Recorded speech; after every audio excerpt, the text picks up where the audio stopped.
Hey guys, I'm Jimmy, your Astute tourist, and I'm in Boston, Massachusetts, and I'm standing outside of the historic Old North Church.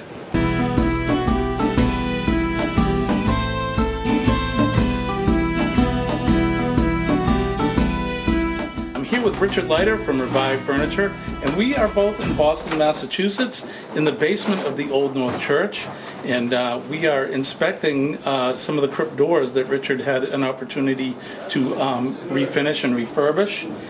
So we're going to take a look at that. So yeah, it's an exciting day. They're putting them all in and finishing them up. They're just, you can see them behind us here, and there's 15 altogether. So it's kind of the end of a three plus month process that we've been through.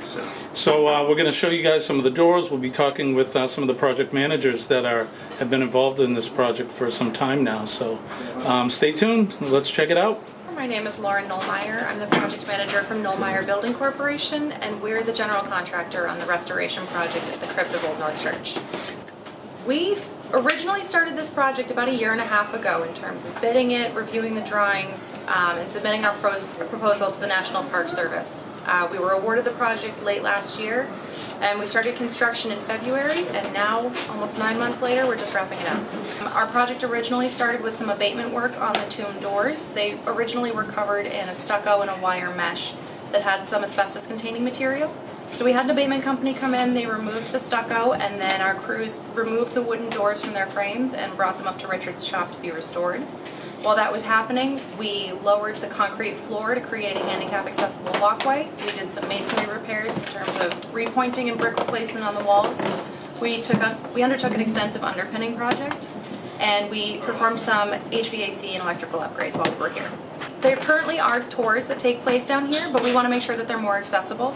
So one of the future phases of work that's going to be taking place in the Old North Church is performing the installation of a handicap ramp leading into the entrance of the crypt.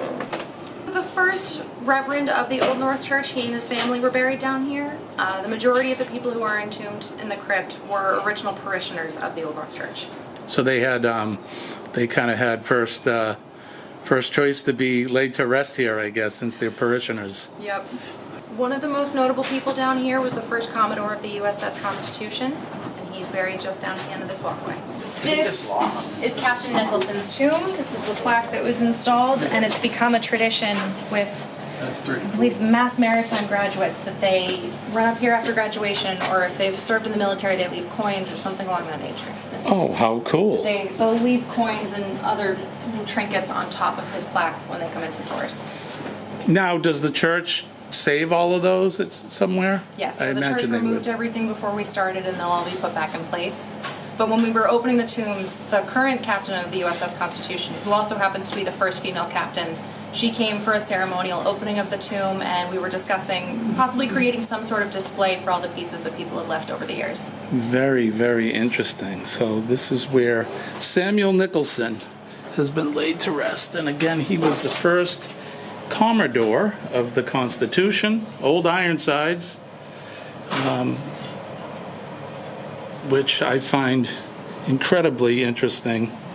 Richard, do you remember working on this particular door? Yeah, why don't you this door was my nightmare. Why don't you jump up here and just talk to us a little bit about it? This was the worst. This was in the worst shape of all. Most of the repairs are done where you can't see, but this here is a repair I had to do. Something had eaten through both layers. There's another layer that goes.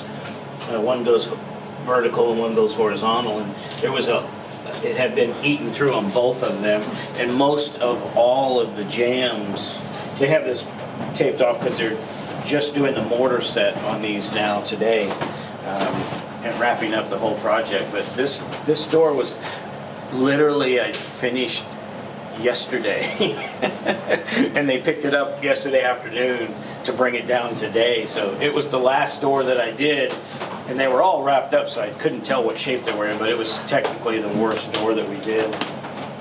I didn't realize it was going back on his tomb. So How do you feel seeing the doors that you worked on all in place now? It's very, very surreal looking at all of them. We just got here and we're looking around and they're all back in place. They're doing the mortar set, so they'll actually be finished with all of them today.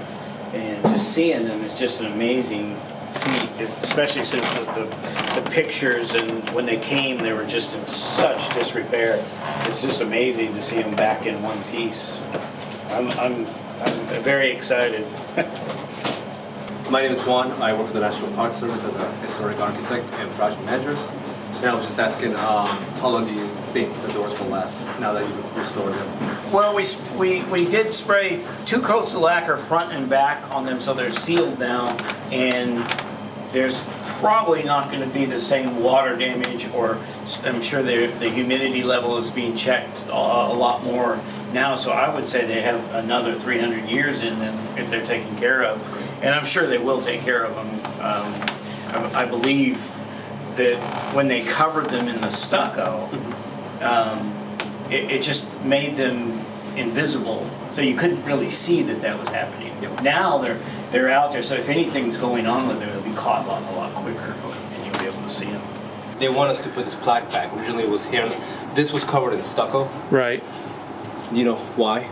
No. So the story goes the sexton, and the church will give you a better history than I do, but the sexton was taking bribes from the locals to just bury people in here. And so he was taking the bribes until the police came around and said the whole north end was smelling really bad. So they said, you need to stop. Oh, yeah, that makes sense. So he kept doing it. So the local government back then, colonial period, they're like, that's enough. And they came and put stucco over the doors. No, this is post-colonial. Gotcha. They came and put stucco over the doors, and so they couldn't open. To seal them up so they couldn't put any more bodies in. Yes, sir. Wow, that's interesting. Very interesting. That's the major, right? Yeah. It's Hamlet. And his name is John Pitcairn. John Pitcairn. Let's see if I can get this right. He was a major in the British Army that fought at Bunker Hill or Breed's Hill, and he was killed there. Is that correct? So I heard he made his way back to the church because the church was being used as a field hospital at that point, but he may have succumbed to his injuries here. Okay. Is there a register somewhere where they have the names of the people, or as close as they can get? They have a record of who the tombs were sold to, but once a family purchased a tomb, they don't necessarily have a record of who was entombed there. Gotcha. Okay.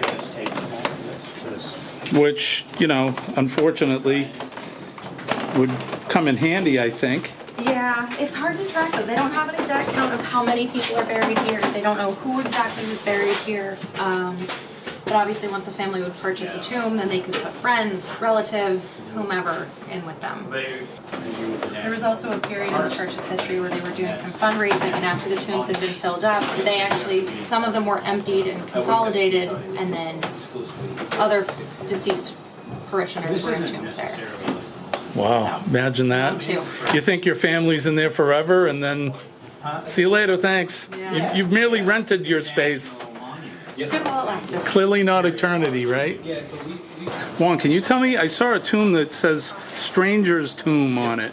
So that was open in 2018-19 for archaeologists to get an observation of what was going on with the tomb. So that was one of the first ones to be opened since all these tombs were sealed 200 plus years ago. From that's when they started building the project up to get to the rest of the restoration. And that was one of the doors that Richard restored. Perfect. Yeah. Did they find anything interesting in there? Was it just a casket, or? I believe that's the one interesting one. Yeah, it's got caskets and bodies. That's the one interesting that's still it's still kind of mummified, and you can still see the socks on one of the mountains. Yeah. Some of the doors, this particular one is one we had to replace. It was missing. There was 2 or 3 doors where there was 1 or 2 hinges missing. And we were fortunate to find very close matches to the same, to the right foot. You could see the outline of the hinge because they've been on there for 300 years. So this was one of the last doors that we did too. This was one of the first ones that we did, the Pitcairns one. And it had the most extensive repairs on the outside. We had a lot of Dutchmans because it was really in bad shape. Most of the repair was on the inside where you can't see it. And we kept this front where it was original. And they're not opening the door, so there's no, they're not going to be using it.